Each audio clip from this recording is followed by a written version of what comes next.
Hey, Merry Christmas, everybody. I recently put out a video about this meteor shattering across the sky here, and I wanted to read you guys this 1833 paper on basically describing the electric universe, which is right now kind of cutting edge research that is going away from the authorized model.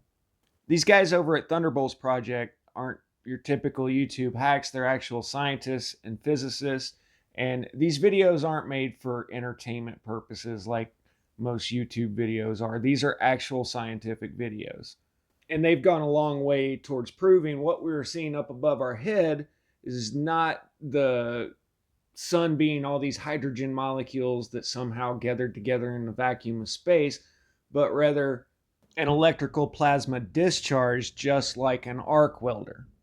When you understand we live in an electric universe, then it's no surprise that we have all of these strange atmospheric phenomena associated with these cosmic disturbances that we go through.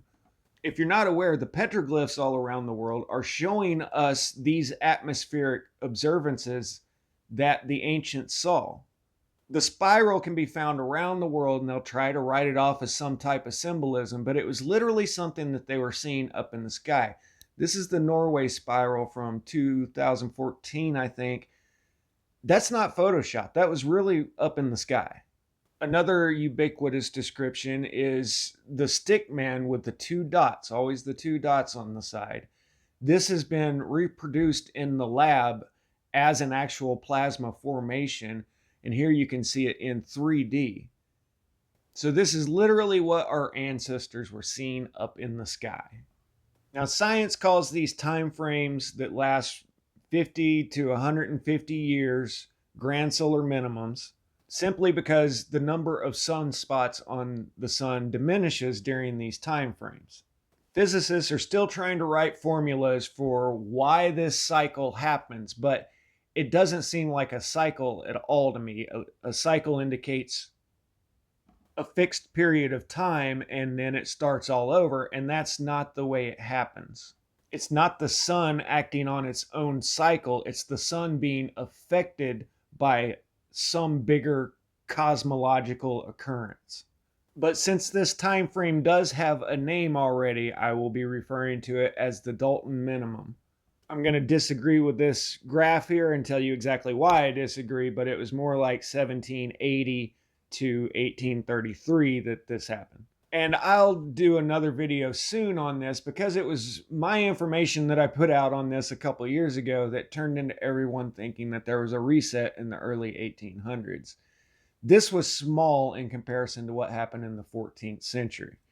There's an increase in seismic and volcanic activity during these times. And so, just for brevity, I'm going to give you a very fast rundown of exactly what happened during the Dalton minimum, starting with the 1780 Laki volcanic eruption caused a volcanic winter over Europe, ultimately led to the French Revolution because there was food scarcity and starvation. Marie Antoinette supposedly saying, let them eat cake. It's because everybody was starving because of that volcano. Then around the 1812 era, basically, you had Tecumseh's Comet, this comet that was up in the sky for almost a full year. During this time frame was the Meteorite earthquakes, the largest earthquakes ever recorded in North America. The Mississippi River flowed backwards. The Reelfoot Lake was formed during this. During that same year, 1812, was the earthquake that destroyed the mission in San Juan Capistrano, California. The 1812 Caracas earthquake that destroyed 80% of the town. Then by 1815, you had the Mount Tambora eruption that caused another volcanic winter, literally caused a whole year without summer. And 1 year without harvest wasn't enough to cause massive famine like in the 14th century. That was 5 years of no harvest. So they call that the Great Famine. But the 1 year was enough that basically everybody ate all of the livestock. It caused migration and conflicts, and I'm sure there was plenty of starvation, but it wasn't the worst deal in history. Mary Shelley was cooped up in a house during all of these lightning storms, nonstop storms that were going on. And she wrote Frankenstein, the character that gets animated by lightning. But the earthquakes and the volcanoes and all of the disruptions that it caused are well known in many circles. But here's where the history books shut the book and cover this part up. It's all of the atmospheric phenomena that also happen that it reads like a science fiction book sometimes. So let's fast forward to 1833, towards the end of this cycle, a paper written by Reverend W.B. Clark in the magazine of Natural History. Meteoric phenomena have been exhibited during the last few years on a scale of unusual magnitude and more frequently than at many previous epochs. From the statements of more than 50 credible observers, it appears that the northeast part of the United States was visited by a most extraordinary display of falling and shooting stars for 9 hours on the night of November 12th to 13th, 1833. Passengers aboard the Hilla from Liverpool, 300 miles from the coast, observed the same occurrence. Nothing will express the remarkable appearance displayed so well as comparing it to the most brilliant exhibition of rockets and fireworks. One observer calculates that at least 207,840 meteors were seen at Boston. Just an inside note here, this is known as the 1833 leonid meteor shower. That the Shawnee Indians were expecting this thing to come. They were sky watchers for many generations beforehand. So they were enjoying the light show while Westerners were thinking that it was literally the end of the world. And this isn't the only time that I have on record of this fire in the sky, end of the world kind of scenario. It happens more often than you would think. But these are nothing like the textbooks tell us. They would say that this is basically impossible. So they varied in size from that of the full moon to that of a teacup, and even to a point. Some of them were followed by a train of pale or bluish and reddish light, which in one particular case seemed acted upon by the wind. Phosphoric lines also marked the display. In some cases, an explosion was heard, and gelatinous substances was found in 3 instances where balls had struck the earth. So these were striking the earth, and obviously in Earth's atmosphere if the wind was acting upon the tails and blowing the apparently glowing tails around. The height of these phenomena varied from a short distance from the surface of the earth to a considerable elevation. Where they first appeared, though, in descending through the atmosphere, they exploded in some few instances within 10 feet of the earth, and in others they struck it. The weather, it seemed, throughout the whole extent of the region visited was suddenly changed immediately before the display from warm to cold, accompanied by extraordinary transparency of the atmosphere. Calmness and frost succeeded to storms and intense heat. The wind had changed from southeast to northwest, and during the display to northeast, upon which the meteors increased in brightness and number. The direction was generally to the west, but they appeared to different observers differently directed. They fell, says one, in every direction, resembling a fall of snow. The air was excessively electric during the display. Clothes and hair were visibly affected. The declination of the compass needle is also on good authority supposed to have increased, so magnetic north was not showing magnetic north during this. The aurora borealis preceded, accompanied, and succeeded the meteors as seen in different localities. All the observers seemed to agree in one fact, that the radiant point was in the constellation of Leo, and said that if the magnetic needle were allowed to move both vertically and horizontally, that it would point towards the direction that these meteors were coming from. Now, here's the concurrent phenomena that happened the exact same time as all this was going on: the sinking down of 1.5 acres of wood at Hudson, New York, a full 30 feet below the surface. So, and 1.5 acres of woods sunk down 30 feet into a sinkhole. They discovered this after quote, the trembling of the earth previously observed there. So an earthquake and the ground sunk in. Now, unfortunately, this is the internet and sensationalism and clickbait and everything. And so it's grown to the point where every major city in the world sunk and had to be buried out of the mud. And it's just, there was not one singular event that caused destruction worldwide. There was a series of events, and I can literally go around to almost every country and tell you when these happened. And they haven't just happened once. He writes that it is also mentioned that a similar occurrence took place about 80 years since, when so many falling stars appeared over the volcano of Gayambo in Quito that mountain was supposed to be in flames. The great earthquake of Cumana in 1766 was also preceded by similar phenomena. A year before all this, in 1832, a phenomena of like character and similar display of meteors resembling the most brilliant fireworks was seen all over the south of England and in many parts of the continent, and much alarm was occasioned in this neighborhood in consequence, I'm sure. And at that time occurred the earthquake at Bermuda, the eruption of Etna, and closely afterwards that of Vesuvius. At Brunck in the Tyrol, the meteors were preceded by the appearance of an intense light in the sky, which about 6 a.m. descended from the sky and was then drawn up into a globular mass. It then expanded, and from it issued numerous meteoric stones. Now, I can literally go on and on for pages and pages about auroras, meteors, lights in the sky, earthquakes, volcanoes. They're all tied together. But I want to talk about the meteorites themselves and what they had to say about this back in 1828, because they never once bring up the concept of space. However, at the end of this, they do describe the electric universe very well. The views of Dr. Herman are borne out by the analysis of a meteorite which fell near Richmond in Virginia on June 4th, 1828. Both microscopic and chemical examination proved it to be composed of mineral substances well known.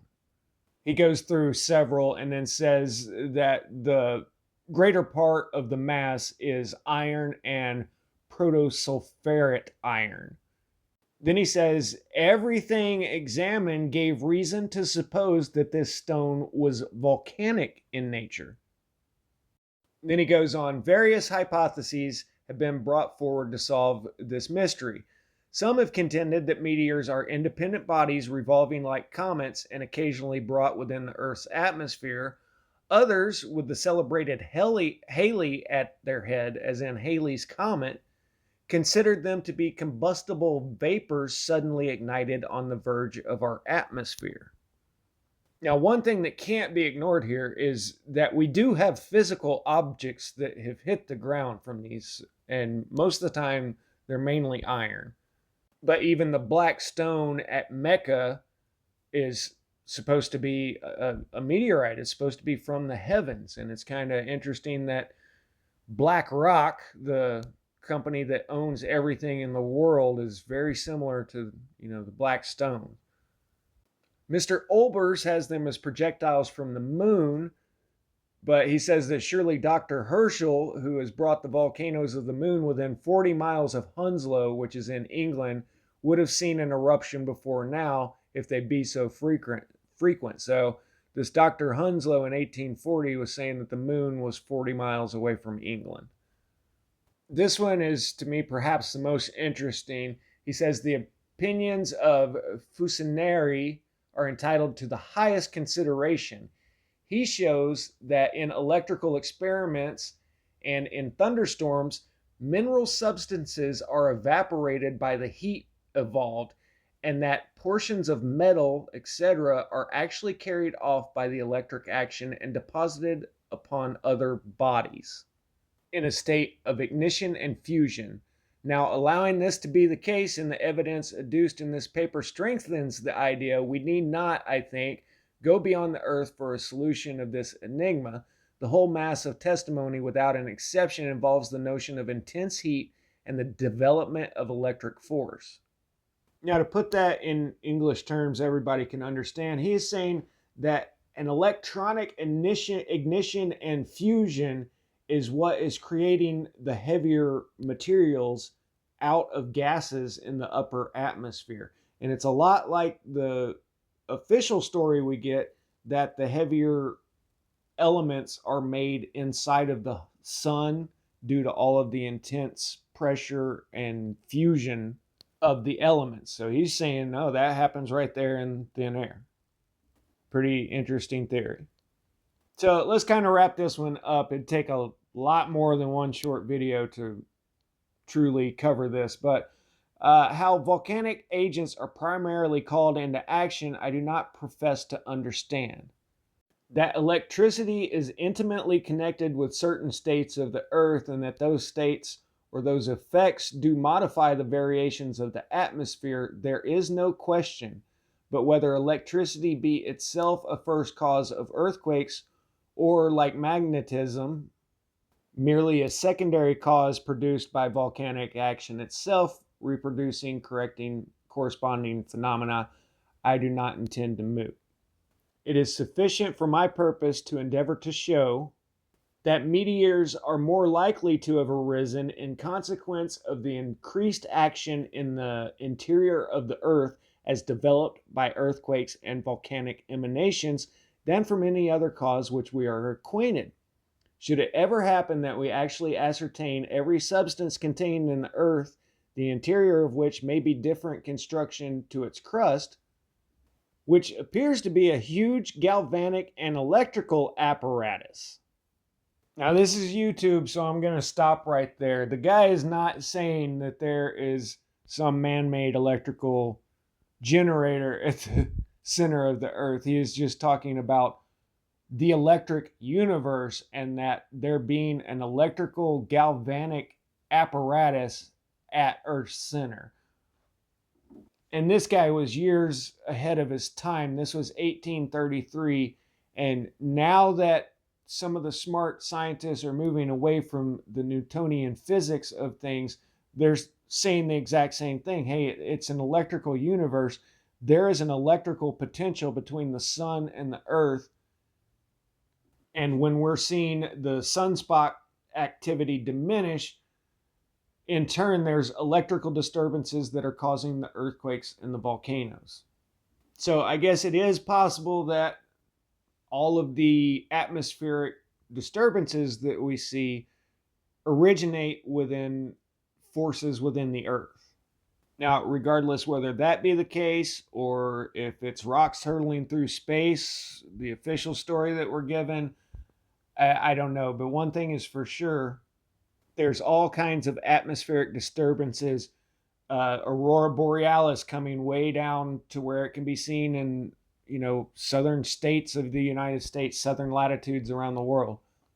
Comets, meteors, elves, sprites, spirals in the sky. All of these very strange occurrences happen during the times that are associated with the earthquakes and volcanoes. All of this, in turn, leaves cities destroyed, and for some reason, the internet is only interested in looking at pictures of old buildings. So, for Christmas, I really wish I could give all of you guys the old YouTube back, because it was a very great source of knowledge up until about 2018. And then they kicked all the truthers off and supplanted them with actors, basically. And now anyone looking for any alternative explanation other than the approved version gets directed to people that look at pictures and can tell you the whole history of the world from photos. Never tell you any of this stuff, though. So since I can't bring back all the creators and give that to you, all I can do is my little part with the parts of the truth that I know. So Merry Christmas, everybody. I'll see you on the next one.